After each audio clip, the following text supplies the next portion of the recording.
So good day. We are going to discuss the theory and philosophy of police service. So, PNP seal and badge meaning and symbolism.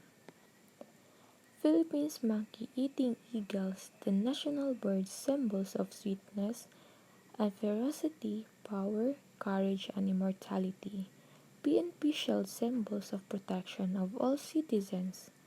8 cents represents the 8 provinces whose ideals of courage, gallantry, patriotism lead to the revolt against Spain. So next is the organizational structures of the PNP. So the organizational structures of the PNP is the PNP is a line and staff organizations because its structures is the combinations of the line and staff functional organizations. On the other hand, in the staff of functional organizations, the responsibilities one divided among the officers who are all accountable to the commanders above. So next is the fundamental purpose of police service. So we have three major of fundamental purpose of police service.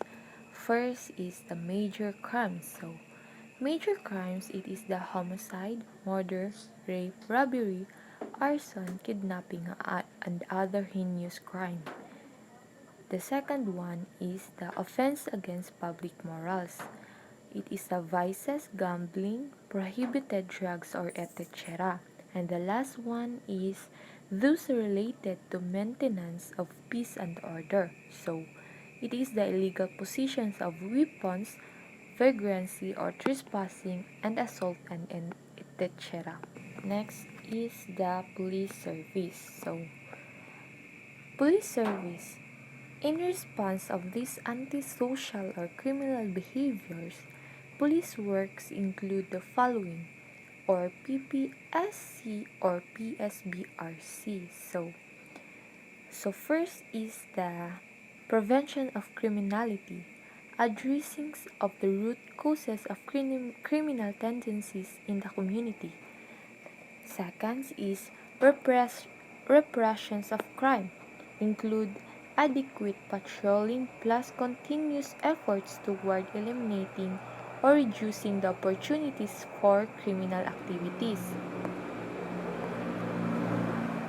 Next is apprehending of offenders, includes the taking of custody of offenders together with punishment.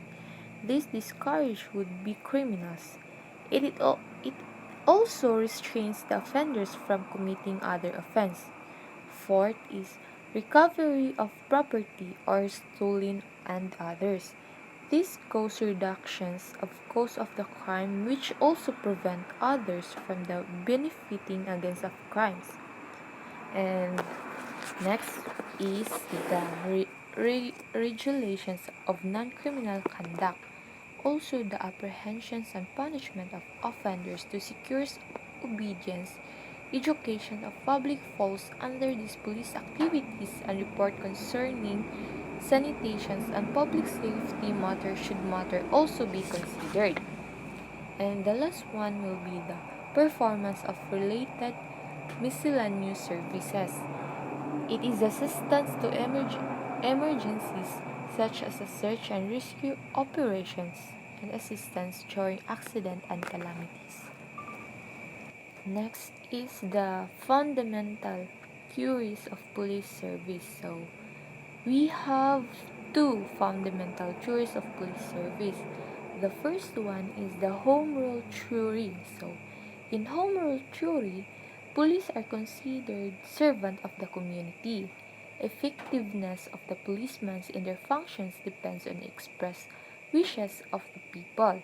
Policemen are civil employees whose primary duty is to preservation of the public peace and security. This is applied in countries that have decentralized government structure.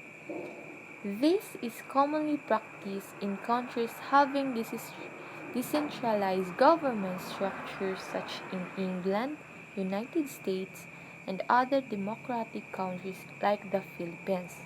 And the next is the continental theory. So, when we talk about continental theory, it is a policeman are considered servant of a higher authority.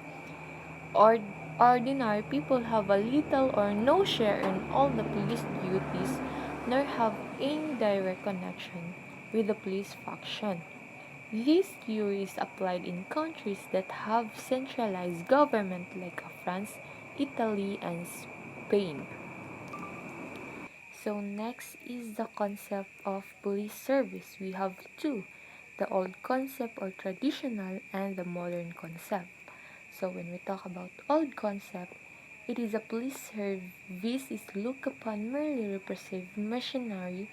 This philosophy was supported by throwing our offenders and violators in the jail rather than keeping them out of jail. This concept emphasized punishment as the sole instrument of crime control. The yardstick or measurement of police efficiency was more number of arrests. And the next is the modern concept. So, modern concept, it is the police is considered as an organ of crime prevention. The police have broad activities including certain aspects of social service, and its objective is the welfare of the individual as well as that society. The yardstick are measurement of police efficiency in the absence of crime. So next is the principle of police organizations and traditional organizational theories. So the theory of organizational by Lothar Gulick or POSTCRB. So the principle of police organizations are we have we have four four. First is the span of control. So, when we talk about span of control, it is the maximum number of subordinates at a given positions that a superior can supervise effectively. The span of control of supervisors over personnel or units shall be not more than what he can effectively direct and coordinate. Relate levels of authority shall be kept to minimum. The next is delegation of authority.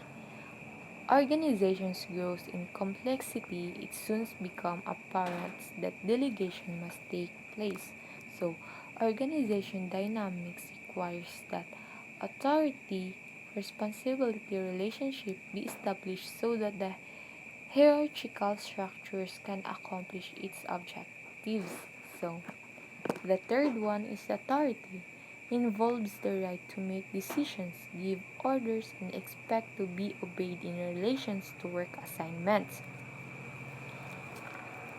It is the right to require actions others. It is a permission to make commitments, use resources, and to take other necessary action to make possible the performance of the assigned work.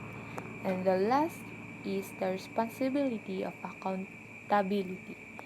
It is a dope obligations. One is responsibility is the obligation to perform the assigned works in a suitable manners or to see that someone else does it in suitable manners. And number two is the accountability for its proper performance. Accountability is defined as the obligations of subordinates to report to the delegating superior upon the exercise of authority and the performance of the assignment.